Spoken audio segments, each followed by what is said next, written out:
I voted for the bill twice. I never introduced the bill. I don't think it has some of the harmful effects that people say it does. Keep in mind, those people are all going to be over 21 years old.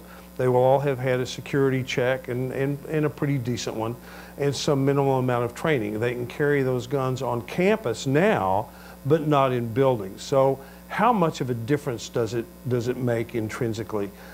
Not that much. I think that since we know that bill is going to be introduced, it's passed the Senate twice, I think it would be useful for the universities to weigh in, and not just with objections or approval in the case of the Student Senate at Texas A&M, but talk about what their concerns are if it does pass and it becomes law, and we ought to listen. Yeah. So acknowledge I'm a TSRA endorsed guy. I'm a gun owner, a hunter, and I value the Second Amendment rights and the history behind that, the true history behind that.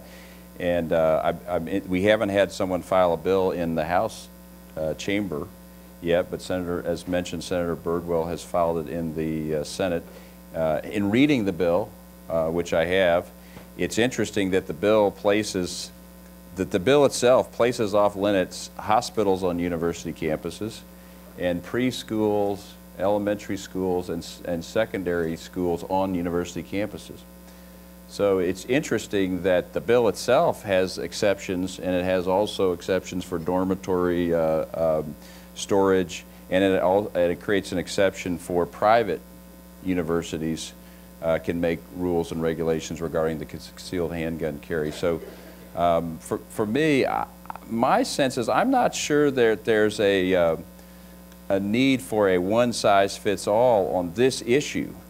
It seems to me that this issue might lend itself better for a board of regents or board of trustees in the community college to have a discussion about a particular region or a particular community or a particular institution, what the majority in those places want to have. What type of place do they want to have? I mean, the bill calls for taking hospitals and preschools and elementary off limits. Well, because of the Newtown, Connecticut incident, tragedy, we're having a big, broad discussion about having guns on campuses of elementary schools, right? And K through 12 institutions.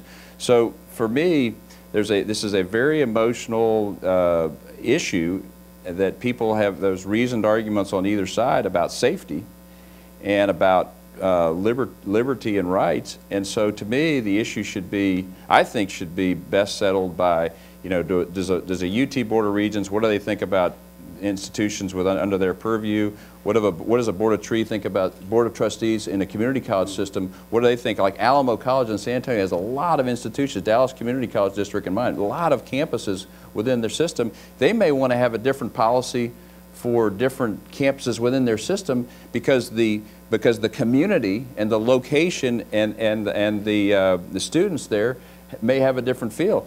This also may give us an opportunity to have sort of laboratories out there and develop better best practices, better policies in relation to safety on campus. Obviously, we just had an incident this week, in the last 2 days on the Lone Star campus.